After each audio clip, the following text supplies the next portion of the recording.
बच्चों, आज हम चर्चा करेंगे बीए पार्ट फर्स्ट के सेकंड पेपर के बहुत ही प्रमुख टॉपिक प्रथम विश्व युद्ध के बारे में। 20वीं शताब्दी के प्रारंभिक वर्षों में यूरोप महाद्वीप का राजनीतिक वातावरण बहुत तनावपूर्ण हो गया था। सभी देश एक दूसरे की शक्ति से भयभीत होकर अपनी सुरक्षा के लिए मित्र देशों के साथ कूटनीतिक और गुप्त संधियां करने में व्यस्त थे। पूर्वी समस्या का स्वरूप भी विकृत और जटिल हो गया था। सैनिक शक्ति का विकास, साम्राज्यवाद, उपनिवेशवाद, उग्र राष्ट्रवाद, इन सब के फलस्वरूप विभिन्न देशों के मध्य मनमुटाव और अविश्वास का वातावरण उत्पन्न हो गया था। सब आपस में शत्रुता निभा रहे थे। इन सब परिस्थितियों ने मिलकर के 1914 ईस्वी में एक ऐसी घटना को जन्म दिया जिसने समस्त विश्व को अपनी आग में लपेट लिया। तो इसी घटना को प्रथम विश्व युद्ध कहा जाता है। तो 20वीं शताब्दी में जो ये प्रथम महायुद्ध लड़ा गया वो किसी एक कारण का परिणाम नहीं माना जा सकता। इसके लिए बहुत सारे कारण उत्तरदायी थे। ये कोई आकस्मिक घटना नहीं थी। जिन्होंने इस युद्ध की पृष्ठभूमि का निर्माण किया था, गुप्त और कूटनीतिक संधियों के फलस्वरूप 1907 में यूरोपीय शक्तियां दो विरोधी सैनिक शिविरों में विभाजित हो गईं। इन विरोधी गुटों में कटुता बढ़ाने में बाल्कन संकट ने भी बहुत महत्वपूर्ण योगदान दिया। अंततः यूरोपीय शक्तियों के मध्य 1914 में युद्ध का विस्फोट हो गया और शीघ्र ही ये पूरे विश्व में फैल गया। तो इसमें बहुत सारे कारण थे। इसमें पहला कारण था इसका गुप्त एवं कूटनीतिक संधियां। बिस्मार्क की कूटनीति के कारण अंतर्राष्ट्रीय राजनीति में फ्रांस बिल्कुल अकेला पड़ गया था। जर्मनी एक और तो त्रिगुट संधि के द्वारा ऑस्ट्रिया, हंगरी और इटली के साथ मैत्री सूत्र में बंध गया और दूसरी ओर जर्मनी ने ऑस्ट्रिया से छिपाकर रूस के साथ रीएश्योरेंस संधि कर ली। 1890 में हम देखें, जर्मनी ने फ्रांस को अकेला कर देने और रूस को अपनी ओर मिला लेने की नीति को छोड़ दिया। इससे फ्रांस और रूस एक दूसरे के निकट आ गए और मैत्री सूत्र में बंध गए। कैसर विलियम द्वितीय की साम्राज्यवादी, कैसर विलियम द्वितीय कौन था? जर्मनी का चांसलर की साम्राज्यवादी नीति ने ग्रेट ब्रिटेन को भी जर्मनी से दूर धकेल दिया। इसके अलावा औद्योगिक उत्पादन और वाणिज्य ने भी जर्मनी इंग्लैंड का सबसे प्रबल प्रतिद्वंदी बन चुका था। तो इंग्लैंड ने फ्रांस की ओर अपनी दृष्टि फेरी और 1904 में दोनों के मध्य संधि होगी, जो अंतर्राष्ट्रीय राजनीति की एक महत्वपूर्ण घटना थी। इन दोनों की मैत्री ने इंग्लैंड और रूस की संधि का मार्ग साफ कर दिया। इस प्रकार जर्मनी द्वारा जो निर्मित गुट था उसको त्रिगुट के मुकाबले इंग्लैंड, फ्रांस और रूस का त्रिगुट अस्तित्व में आ गया। तो ट्रिपल अलायंस और ट्रिपल एंतांत एक दूसरे के विरुद्ध इतने विरुद्ध हो गए कि इन्हें खतरे से बचाना दुष्कर काम सिद्ध हो गया। प्रथम महायुद्ध के एक विशेषज्ञ हैं प्रोफेसर SBFA के अनुसार प्रथम विश्व युद्ध का जो मुख्य कारण था वो गुप्त संधियां थी।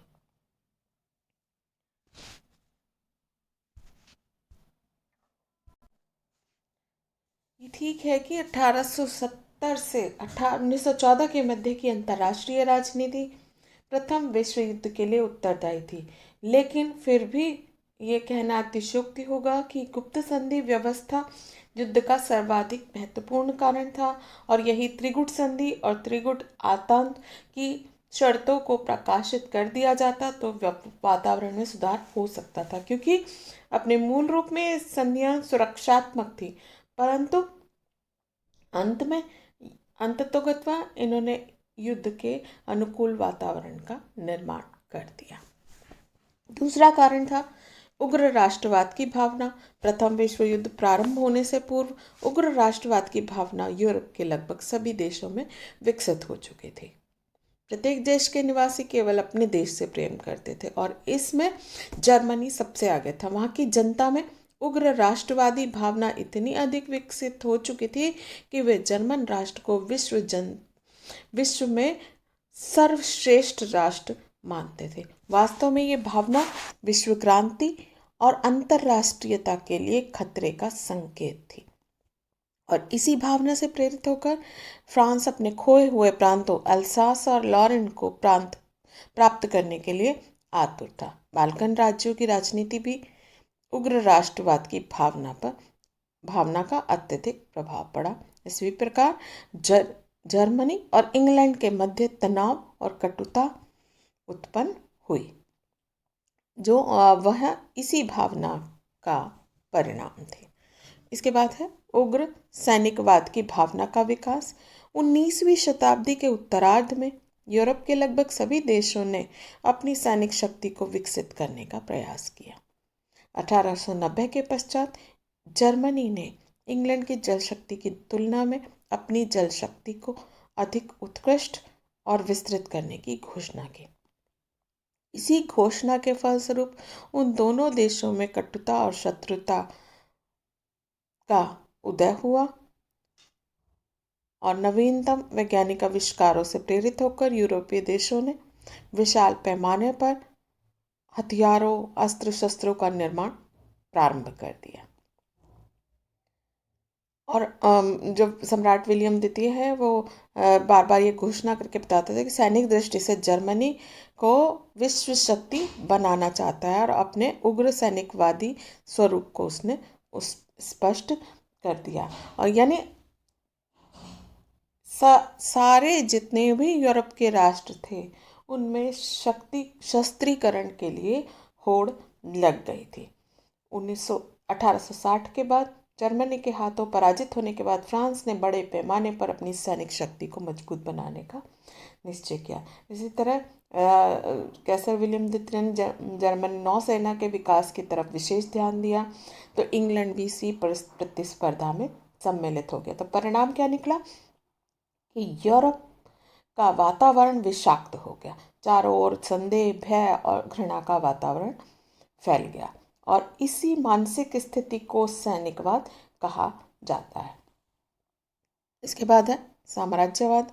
औद्योगिक क्रांति के फलस्वरूप सभी देशों की उत्पादन प्रणाली में क्रांतिकारी परिवर्तन हुआ। मशीनों के आविष्कार और विशाल पैमाने पर वस्तुओं के उत्पादन से 3 समस्याओं का उदय हुआ। क्या थी वो समस्याएं? पहली तो समस्या थी कच्चा माल प्राप्त करने के लिए नवीन क्षेत्रों की खोज। दूसरा, निर्मित वस्तुओं की बिक्री के लिए नवीन बाजारों की खोज। और तीसरा, औद्योगिक क्षेत्रों की बढ़ती हुई जनसंख्या को अन्य क्षेत्रों में स्थानांतरित करना। और इन्हीं समस्याओं का समाधान करने के लिए यूरोपीय देशों का ध्यान अफ्रीका, एशिया, अमेरिका और बाल्कन राज्यों में नवीन क्षेत्रों की खोज के लिए आकर्षित हुआ। और लेकिन इसके फलस्वरूप उन देशों के मध्य तनाव और वैमनस्य की भावना उत्पन्न हो गई और अंततः ये भावना जो थी वो प्रथम विश्व युद्ध का कारण बनी। इसके बाद पूर्वी समस्या के प्रति जर्मनी की नीति। जर्मन सम्राट था विलियम द्वितीय, उनके द्वारा टर्की और पूर्वी राज्यों के प्रति अपनाई गई नीति भी विश्व युद्ध के लिए उत्तरदायी थी। जर्मनी को विश्व शक्ति बनाने के उद्देश्य से विलियम द्वितीय ने पूर्वी समस्या में रुचि लेना प्रारंभ कर दिया था। चूंकि बर्लिन सम्मेलन 1878 के पश्चात इंग्लैंड ने टर्की के आंतरिक मामलों में रुचि लेना बंद कर दिया था। उचित अवसर जानकर जर्मनी ने टर्की के साथ मित्रता बढ़ाना प्रारंभ कर दिया। जर्मन राज्य ने टर्की के सुल्तान और वहाँ की मुस्लिम जनता को यह आश्वासन दिया कि जर्मनी उसका सबसे अच्छा मित्र है। वास्तविकता क्या थी कि Germany Berlin Baghdad railway line के निर्माण की अनुमति टर्की से प्राप्त करना चाहता था और अगर इस रेल मार्ग का निर्माण हो जाता तो जर्मनी के व्यापार वाणिज्य को बहुत अधिक सहायता मिल सकती थी। किंतु इंग्लैंड जर्मनी का विरोधी था। जर्मनी की इस योजना का उसने विरोध किया, क्योंकि अगर ये योजना पूरी हो जाती तो भारत और एशिया अन्य स्थानों पर स्थित ब्रिटिश साम्राज्य को खतरा उत्पन्न हो सकता था। तो ये योजना सीरिया में फ्रांस के हितों के लिए भी घातक थी। तो इंग्लैंड और फ्रांस दोनों ने मिलकर के जर्मनी के प्रस्तावित रेल मार्ग के निर्माण की योजना का विरोध किया। चूंकि रूस दोनों देशों का मित्र था, उसने भी जर्मनी के प्रस्ताव का विरोध किया। किंतु इस विरोध के बावजूद जर्मनी ने रेलवे लाइन के निर्माण की अनुमति टर्की से प्राप्त कर ली। इस प्रकार पूर्वी समस्या के प्रति जर्मनी की नीति ने यूरोपीय शक्तियों के मध्य कटुता और शत्रुता उत्पन्न करने में महत्वपूर्ण भूमिका निभाई। अब अगला कारण है बोस्निया हर्जेगोविना की समस्या। अब बोस्निया और हर्जेगोविना के प्रश्न पर बाल्कन राजनीति को और अधिक जटिल और पेचीदा बना दिया गया। मूलतः ये प्रदेश टर्की साम्राज्य में स्थित थे।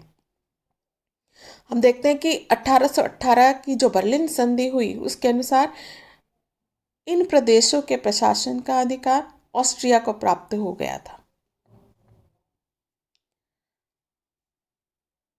किंतु वह इन राज्यों को अपने साम्राज्य में विलीन नहीं कर सकता था।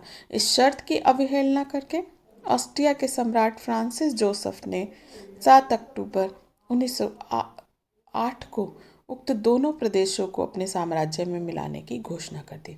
सर्वप्रथम सर्बिया राज्य ने ऑस्ट्रिया के इस कृत्य की आलोचना की। इस प्रकार बोस्निया हर्जेगोविना की समस्या ने ऑस्ट्रिया और सर्बिया के मध्य शत्रुता को जन्म दिया। क्योंकि जर्मनी ऑस्ट्रिया का सच्चा मित्र था, तो स्वाभाविक रूप से उसने इस समस्या में ऑस्ट्रिया का पक्ष लिया और इन प्रदेशों की समस्या ने बाल्कन राज्यों को ही नहीं अपितु संपूर्ण यूरोप के राजनीतिक वातावरण को प्रभावित किया। और इस समस्या ने जर्मनी ने अपने निहित स्वार्थों के कारण ऑस्ट्रिया का समर्थन किया था। नेक्स्ट कारण है इसका कैसर विलियम द्वितीय का चरित्र। 1890 में जर्मन चांसलर बिस्मार्क का पतन हो गया। उसके पतन के पश्चात जो सम्राट कैसर विलियम द्वितीय ने जर्मनी की आंतरिक और विदेशी नीतियों में अनेक महत्वपूर्ण परिवर्तन किए।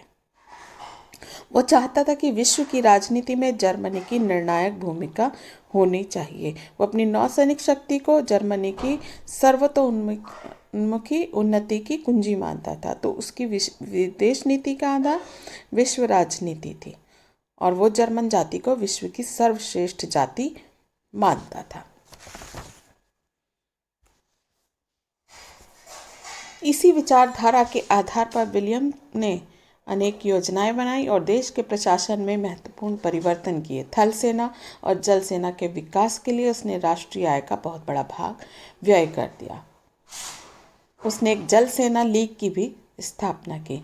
इन सब कार्यों के परिणाम स्वरूप विशेषतः जो अन्य देश थे इंग्लैंड के साथ जर्मनी के जो संबंध हैं वो तनावपूर्ण हो गए, क्योंकि इंग्लैंड जल सेना की दृष्टि से विश्व का सर्वोत्कृष्ट देश था और वो नहीं चाहता था कि जल सेना के मामले में अन्य कोई देश उसका मुकाबला करे।